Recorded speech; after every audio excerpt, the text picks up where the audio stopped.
Thank you so much for staying with us. And it's a beautiful, beautiful day right here on Wake Up Nigeria. We literally have had a full show so far, but then again, it doesn't end there. We still have so much more happening right here on Wake Up Nigeria. And right now, we do have a very important conversation with Dr. Chibuki Aigbe. Now, she's a seasoned medical doctor with over 12 years of experience in clinical and administrative medicine, currently serving as practice manager at One Wellness Center. She was here last week, she's here again, and today we're having a very important discussion around sexual health. Welcome back to the show. Great to have you. I love your brooch.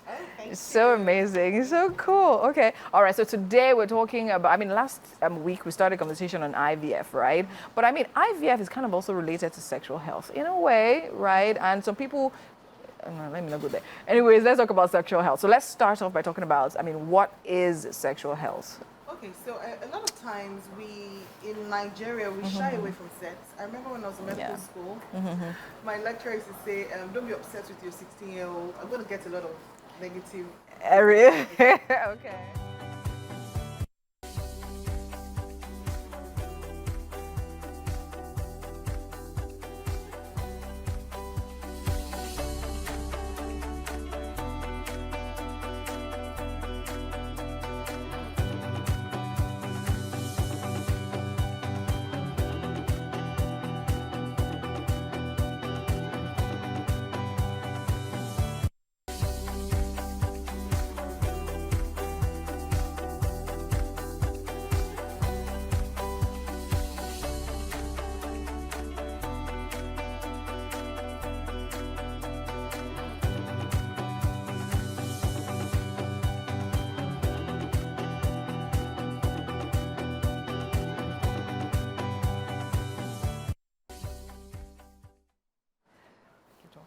So he would, I know I'm going to get lots of negative feedback for this, as I was saying. Yes. But the truth is, sex is a biological need. Yes. So what we need to do is teach sexual health, sexual education, and responsible sexual habits. Okay. That in itself will keep us, practicing safe sex. Okay. Now, what is sexual health? Sexual health is encompassing, exercising your sexual rights in a healthy way.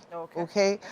So both men and women have equal responsibilities in having responsible sex and good sex. Very true. Now, for the men, okay, we would say that once a man starts to, once you've hit puberty, for both men and women, once you've hit puberty, you are ready to have sex. So you need to know the right way to have sex. Okay. Sex should be consensual. Sex should be comfortable.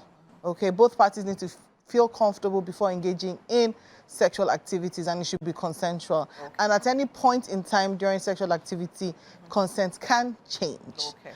That being said, how can one really improve their sexual health? Yes. So first and foremost, you should be able to have regular sexual STD screenings. Okay. So sexual transmitted disease screenings, both men and female. If you're having unprotected sex, and funny enough, if you're having protected sex, because you want to be sure you can only vouch for your own sexual habits and not your partner's. Second of all, it's important that you improve your sexual health. So, because as we mature and as we engage in sex, experience changes what we like, how we'd rather do things, some things you would like to stop. So it's important to have healthy conversations about your sexual preferences with your sexual partner. Okay. Because even if it's the same sexual partner, it's important to discuss what your likes, dislikes, and wants are. It's also important to, like I said, improve. So from discussing what your sexual needs are, you can improve your sexual skills. And then with that, you can even seek medical treatment. So like what we do in clinic, we do what we call the vaginal rejuvenation. Okay, so that helps you enjoy sex. It makes the female, in fact, it makes the partner enjoy sex more, and then also the woman improves your sexual activity, because the woman feels wetter, she feels tighter, she's more lubricated. I hope this is not too deep for daytime TV. Yes, but so both parties now enjoy sex better.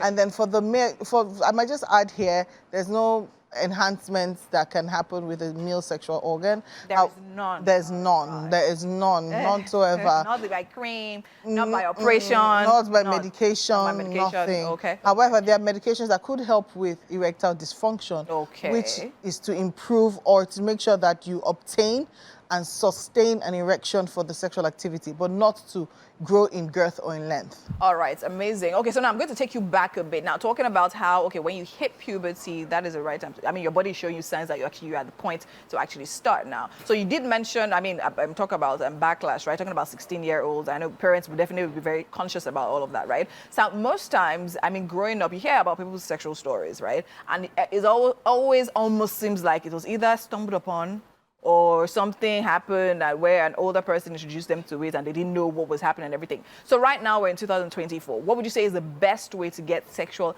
education at the point of commencement? So I think that the best way is even to start before commencement, not at the point of commencement. Okay, so start before. So once your child is able to say mama, from 2, you should be able to have a conversation with your child, male or female, about body parts. Name the parts: breast, vagina, penis, anus. These are anatomical parts. Okay. I don't think anybody should frown against it. Okay. But yes, you should be able to name those parts and say, okay, this is do not touch me here.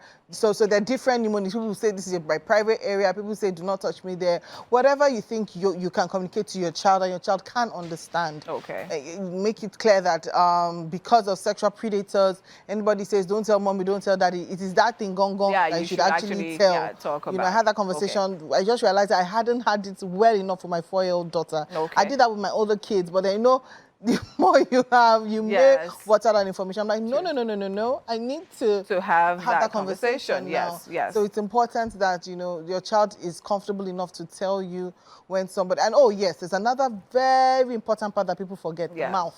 Okay. The mouth is a sexual organ because it can be used in different parts of the body. True. Very true. Yes. All right. It's very, very important. So, I mean, the onus is on the parents to start that sexual health conversation with the children. Especially because sex is a biological need. So if you teach or do not teach your child will eventually know it. Know it. Exactly. Yes, so you need to be and at that point, you might not be able to control what exactly they know and how actually. Exactly. All right, fine. Very important conversation. Now, we're talking about your 4-year-old daughter. I know a lot of conversation have gone around. I mean, this is now teaching body parts, right? Some people now talk about when is it important to have the sex conversation, whether to or to not, to protection, not to. At what age would you advise they have those kind of conversations? At puberty.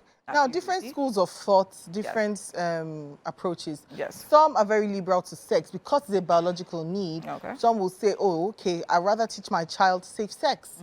Know that in the event that you feel comfortable enough to have a sexual encounter with somebody of the opposite sex, or these days, even same sex, depending on how liberal you are, that's not my school of thoughts, but as a doctor, you must be able to speak with everybody.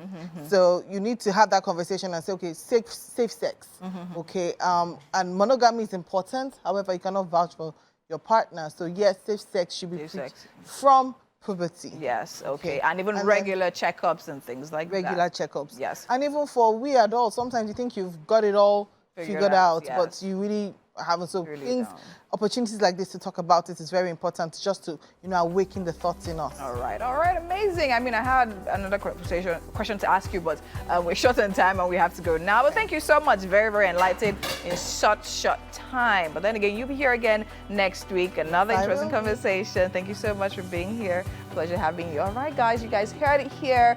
Safe sex all the way through, and keep on checking your sexual health no matter how old you get. All right, we'll be back. Do stay tuned. We'll go on a break right now.